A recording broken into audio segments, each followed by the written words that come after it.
এবার আমরা কি শিখব, একটা একটা টেন্স পুরো ডিটেলসে শিখব। ফার্স্ট কী রয়েছে, যদি প্রেজেন্ট টেন্সে দেখি 1 নাম্বারটা প্রেজেন্ট ইনডেফিনিট হবে। 4টা ক্যাটাগরিতে আমরা অলরেডি শিখে গেছি কীভাবে হবে। তো ফার্স্ট একটা আজকে আমরা শিখব যেটা হচ্ছে প্রেজেন্ট ইনডেফিনিট টেন্স। তো প্রথমত জানতে হবে যে প্রেজেন্ট ইনডেফিনিট টেন্স কাকে বলে।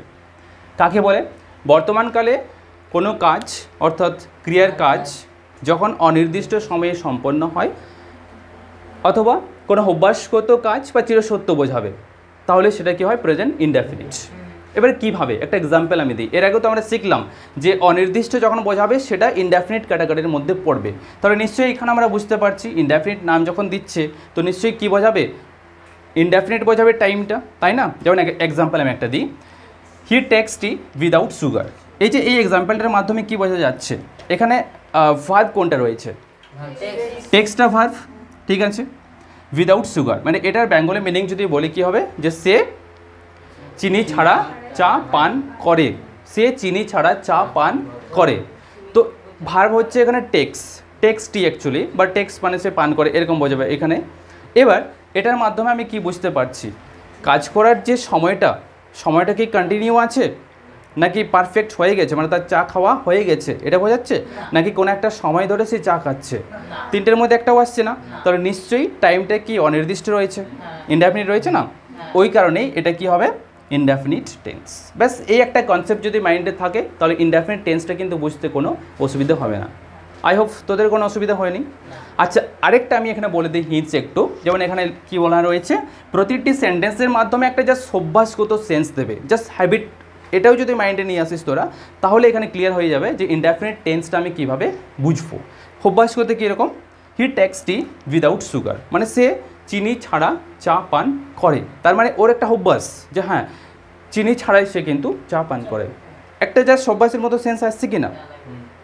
আরেকটা এক্সাম্পল যদি বলি, we come here to learn English, মানে আমরা এখানে কী হবে বেঙ্গলি মিনিংটা, we come here to learn English, আমরা এখানে ইংরেজি শিখতে আসি, ঠিক তো। তাহলে এটা জাস্ট আমাদের একটা অভ্যাস বলা যেতে পারে যে হ্যাঁ যে আমরা এখানে আসি, রেগুলার আসি, এটা একটা অভ্যাসের মতো জাস্ট সেন্স আসছে। এবং মেন যদি কনসেপ্টটা বলা যায় তাহলে কি হবে, যে ভার্বের যে কাজ করার টাইমটা অনির্দিষ্ট রয়েছে। আমরা এখানে আশিটার মধ্যে কি বোঝা যাচ্ছে, যে কাজটা চলছে, বোঝা যাচ্ছে কি চলছে না, এটা কি বোঝা যাচ্ছে যে হ্যাঁ কাজটা হয়ে গেছে, এটাও কিন্তু বোঝা যাচ্ছে না। আর এটাও বোঝা যাচ্ছে না যে কোন একটা সময় ধরে কাজটা চলছে, তাহলে নিশ্চয়ই কোন ক্যাটাগরির মধ্যে পড়বে, ইনডেফিনিট পড়বে। ক্লিয়ার তো, বোঝা গেল ইনডেফিনিট কোনটাকে বলে। এবার এটা তো আমি বুঝে গেলাম indefinite, but how to make this সেন্টেন্সটা কীভাবে আমি লিখবো ইন ইংলিশে কীভাবে লিখবো, তার জন্য স্ট্রাকচারটা অবশ্যই মনে রাখতে হবে। ফার্স্ট কি আসছে, সাবজেক্ট আসবে, তারপর V1 or V5 plus object, ব্যাস সিম্পল এই স্ট্রাকচার, এটা মনে রাখতে হবে। ফার্স্ট সাবজেক্ট, তারপরে V1 or V5, এই জায়গাটাতে একটু প্রবলেম আসবে। তাহলে নিশ্চয়ই আমাদেরকে জানতে হবে V1 কোনটা আর V5 কোনটা। তো আমরা এর আগে তো অবশ্যই শিখে গেছি যে একটা ভার্বের 5টা ফর্ম থাকে, V1 অর্থাৎ প্রেজেন্ট ফর্ম, V2 মানে কী হবে পাস্ট ফর্ম, V3 মানে পাস্ট পার্টিসিপল, V4 মানে আইএনজি ফর্ম মিনস কি প্রেজেন্ট পার্টিসিপল, এটাকে বলে প্রেজেন্ট পার্টিসিপল, অ্যান্ড V5টা হচ্ছে প্রেজেন্ট ফর্মে কাজ করে। V5টা প্রেজেন্ট ফর্মে কাজ করে, কখন কাজ করে, যখন প্রেজেন্ট ইনডেফিনিট টেন্সের সাবজেক্টটা সিঙ্গুলার আর প্লুরাল কী হবে, সিঙ্গুলার, ইয়াস সিঙ্গুলার যখন থাকবে সাবজেক্টটা তখন সেখানে কোনটা ইউজ করা হবে, V5। ক্লিয়ার, তাহলে আমি একটু বলে দিই, সাবজেক্ট যদি V1 হয়, সাবজেক্ট যদি সিঙ্গুলার হয় তাহলে কি বসবে, V5টা বসবে, অ্যান্ড সাবজেক্ট যদি প্লুরাল হয় তাহলে V1 বসবে। তো ব্যাস এখানে তাহলে কোনো ইস্যু থাকছে না, কারণ এখানেই তো একটা প্রবলেম হয়ে যাবে।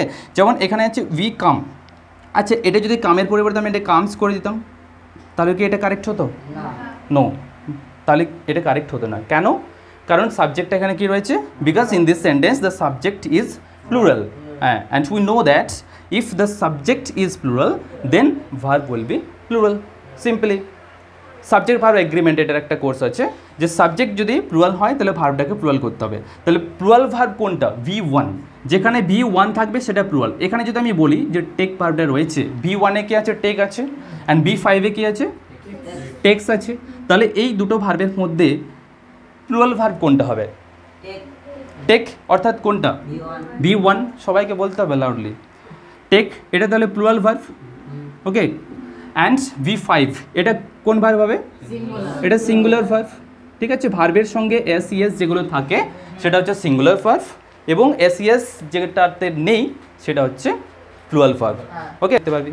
এবার নেক্সট ক্লাসে আমরা শিখবো যে প্রেজেন্ট ইনডেফিনিট টেন্স এতটা শিখলেই হবে না, এর মধ্যে যে ইম্পর্টেন্ট কি রুলস রয়েছে যেগুলো আমরা প্যারাগ্রাফের জন্য আমাদের ইম্পর্টেন্ট হবে, কোনো কোশ্চেন্স থেকে আনসার লিখতে ইম্পর্টেন্ট হবে, যাতে পুরো কারেক্ট একটা সেন্টেন্স লিখতে পারি, সেটা নেক্সট ক্লাসে শিখবো।